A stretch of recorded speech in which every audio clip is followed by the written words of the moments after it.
ఒకటే అంశము, మీరు ఎవరైతే ఏ కంపెనీ అయితే ఎన్టీఆర్ బొమ్మను చూపించి అడుగుతారో అదే కంపెనీ మీకు సిఎస్ఆర్ కింద ఫండ్ ఇవ్వడానికి ముందు ఎన్టీఆర్ కార్యాలయం విడుదల చేసిన ప్రకటన పక్కన పెట్టుకొని మీకు ఫండ్స్ రిజెక్ట్ చేస్తుంది కదా. ఒకటి కాదు, మీరు ఏది అప్లై చేసినా సిఎస్ఆర్ కింద ఖచ్చితంగా రిజెక్ట్ అవుతుంది.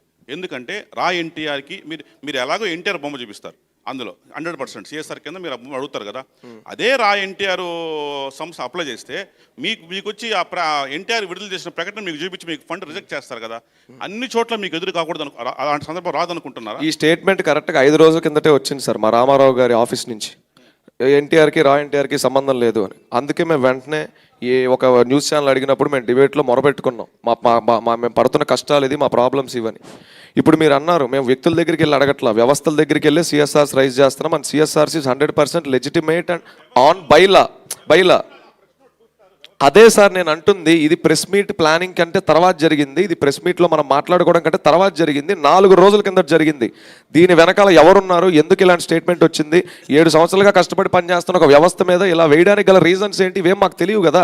మేము బాధపడుతుంది అదే కదా ఇప్పుడు మీ ముందుకు వచ్చి వ్యక్తం చేసుకుంటుంది. అండ్ మంచి పని ఎవరు ఆపాలని ఎవరు చూడరు సార్. గవర్నమెంట్కి అన్ని లెక్కలు చెప్పాలి సార్. ఎవరు ఇక్కడ సిఎస్ఆర్ ఫండ్స్ని మిస్యూజ్ చేయడానికి లేదు. అది మనం ఇండివిజువల్గా ఎవరి దగ్గరన్నా ఫండ్ తీసుకుంటే దాన్ని ఏమైనా చేయగలరు. సిస్టంలో మన అందరి ముందు జరుగుతున్నాయి, మన అందరికీ తెలిసిందే, ఇదేందా మనం దాపరికాలు ఏం లేవు. కానీ ఒక వ్యవస్థ దగ్గర మనం ఒకటి తీసుకుంటున్నామంటే దానికి ప్రతిదీ పేపర్ వర్క్ ఉంటుంది. ఇన్ రిటర్న్ మేము వాళ్ళకి కొన్ని సర్టిఫికేట్స్ ఇష్యూ చేయాలి. ఇదేది కూడా గవర్నమెంట్కి తెలియకుండా జరగదు, మేము దాచిపెట్టేది కాదు సార్. ఈ పరిస్థితి ఇప్పుడు ఎదురైంది అంటున్నాను నేను. దీని ప్రోగ్రామ్ స్టార్ట్ చేయకముందు, మేము పోస్టర్ వేయకముందు, ప్రెస్ మీట్ అనౌన్స్ చేయకముందు జరగలేదు. 5 రోజుల కింద జరిగింది సార్. సాయిరూప్ సార్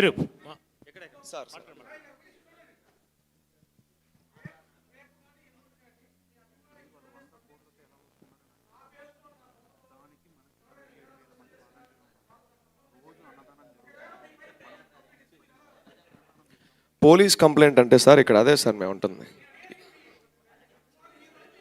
అదే సార్, అలాంటి కేసు పెట్టిన రోజు మేము తప్పు చేస్తే దాన్ని ఎదుర్కోవడానికి మేము సంసిద్ధంగా ఉన్నాం సార్.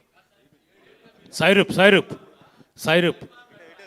ఇటు మీరు 7 ఏళ్ళుగా కార్యక్రమాలు చేస్తున్నారు. అయితే ఇప్పటి వరకు కూడా ఎన్టీఆర్ గుర్తించలేదు కాబట్టి ఈ కార్యక్రమం ద్వారా అట్రాక్ట్ కావాలని చెప్పేసి ఈ కార్యక్రమాన్ని తీసుకొచ్చారా? మీరు చెప్తున్న దాన్ని బట్టి సెల్ఫ్ ఫండింగ్తోనే సేవా కార్యక్రమాలు చేశారని చెప్పారు ఇప్పటి వరకు. అయితే 7 ఏళ్ళుగా మీరు ఎన్టీఆర్ని కలవలేకపోయారు, ఎన్టీఆర్ మమ్మల్ని కలవలేకపోయాడు అని చెప్పేసి మీరు మాట్లాడారు. మరి ఎన్టీఆర్ మీతో మాట్లాడాలని మాత్రమే ఈ కార్యక్రమానికి తెరతీశారా? లేదు అంటే దీని వెనకాల ఏదైనా పొలిటికల్ మోటో ఉందా? అంటే ప్రత్యక్షంగా పరోక్షంగా చాలా విమర్శలు వస్తున్నది ఏంటంటే రాజకీయ విద్వేషాలు చెలరేగే విధంగానే వ్యవహరిస్తున్నారని ప్రధానమైన ఆరోపణ రాష్ట్ర రాజకీయాల్లో చర్చగా కొనసాగుతుంది. అలాంటి ఇంటెన్షన్ మోటో ఏదైనా మీకుందా? స్పష్టంగా చెప్పేయండి. ఎందుకంటే మీరు ఎన్టీఆర్ మీతో మాట్లాడలేదు కాబట్టి ఈ కార్యక్రమం చేస్తున్నాం అన్నట్టుగానే మీరు ఇందాక మాట్లాడారు. మరి ఎన్టీఆర్తో మాట్లాడితే ఈ సేవాయజ్ఞం ఆగిపోతుందా? లేదు ఈ సేవాయజ్ఞం కొనసాగాలంటే ఎన్టీఆర్ సహకారం ఉండాలని చెప్పేసి మీరు కోరుకుంటారు? ఎన్టీఆర్ గారితో మాట్లాడే అవకాశం వచ్చిన రోజు మా అన్నకి మేము ఈ కాన్సెప్ట్ని ఇంకొకసారి ఎలాబరేటివ్గా క్లియర్గా చెప్పుకొని అప్రోచ్ ఇదన్నా, లీగాలిటీస్ ఇవన్నా, ప్రోగ్రామ్ అవుట్పుట్ ఎలా ఉండబోతుంది, ఇంత స్పాన్ ఉంది, ఇన్ని సంవత్సరాలు ఇవన్నీ చెప్పి ఒక సినిమా కథని ఎలా అయితే ఫుల్ బౌండ్ స్క్రిప్ట్గా చెప్తామో ఈ ఊరువాడని అలాగే చెప్పి, అరే నువ్వు ఆపేయరా నాకొద్దు అంటే ఒక టైట్ హగ్గిచ్చి క్షమించన్నా నేను ఇబ్బంది పెట్టుంటే అని చెప్పి నేను అక్కడ వెనక్కి తిరిగి చూడకుండా వెళ్ళిపోయి నా పని నేను చేసుకుంటానన్న ఫిక్స్ ఇందులో. హలో సార్ నేను అదే అంటున్నాను సార్. కార్యాలయం ప్రకటన చేసిందంటే మాకు ఎక్కడ అఫీషియల్గా ఒక లీగల్ నోటీస్ రాలేదు. నేను అదే చెప్తాను. నేను ఆ లెటర్ను అవమానించట్లేదు సార్. వినండి సార్. నేను ఆ లెటర్ను అవమానించట్లేదు. మాకు ఇందులో ఎంతవరకు ఆథెంటిసిటీ ఉంది, ఆయనకి మా గురించి ఎలాంటి విషయాలు చెప్పి లెటర్ వేయించారో మాకు డౌట్ ఉంది. నేను ఆ 4-5 పక్కనుండే వాళ్ళ పేర్లు చెప్పను సార్, ఎప్పటికీ చెప్పను. వాళ్ళు ఎవరో అందరికీ తెలుసు, మీడియా మిత్రులకి. సార్ అదే కదా సార్ అంటుంది 2024. ఇందాక నేను డేట్ కూడా చెప్పి ఆపేశారు, నేను చెప్పనీ లేదు. 2024 జనవరి 8న మన దేవరా సినిమా టీజర్ లాంచ్ అయిన తర్వాత రాత్రి ఎప్పుడు 9ంటికి ఒక ఫ్యాన్స్ కన్వీనర్, ఆయన కూడా, నేను ఆయన పేరు కూడా చెప్పను, ఇందాక మీరు అన్నట్టు ఈ సోకాల్ తిరుపతి కన్వీనర్ లాగా ఆయన కూడా ఒక ఫ్యాన్స్ కన్వీనర్. అమ్మ హీరో నిన్ను కలవాలనుకుంటున్నాడు, హీరో గారితో ఒకసారి నువ్వు మాట్లాడాలి, మీ నుంచి ఎంతమంది వస్తారో రెడీ అవ్వండి అన్నారు. ఓకే అన్నాను సార్. అమ్మ ఆనందపడ్డాను. ఓకే ఆయనకు చెప్పుకునే 2024 జనవరి సార్, ఇది 2 ఏళ్ళ క్రితం అనుకున్నాం. టైం బీయింగ్ అటు నుంచి ఎటు రెస్పాన్స్ లేదు, ఏమీ లేదు, ఇంకంతా షట్ డౌన్. మేము ఎవరిని అడుగుతాం సార్? మళ్ళీ మాకు ఎవరైతే ఫోన్ చేశారో ఆయన్నే అడుగుతాం. ఆయన అడిగితే ఇప్పుడు కాదమ్మా తర్వాత ఇది అవ్వదులే, కష్టంలే, మాకు కుదరట్లేదు, ఇలాంటివి వచ్చాయి. అందులో ఎంతవరకు వాస్తవాలు కూడా మాకు తెలియదు. మాకు అక్కడ ఏ నుంచి అయినా అటు నుంచి ఒక ఇన్ఫర్మేషన్ వస్తే అది నిజమో అబద్ధమో కూడా మాకు తెలియదు. ఆయన చెప్తున్నారు. ఇక్కడ మాకేదో ఇది ఉందనుకోబాకండి సార్. అంటే అది ఎన్టీఆర్ నుంచి వస్తే నమ్ముతాం, ఆఫీస్ నుంచి వస్తే నమ్మమని కాదు. అసలు ఆయన చుట్టూ మా గురించి ఏం చెప్తున్నారని మా బాధ సార్.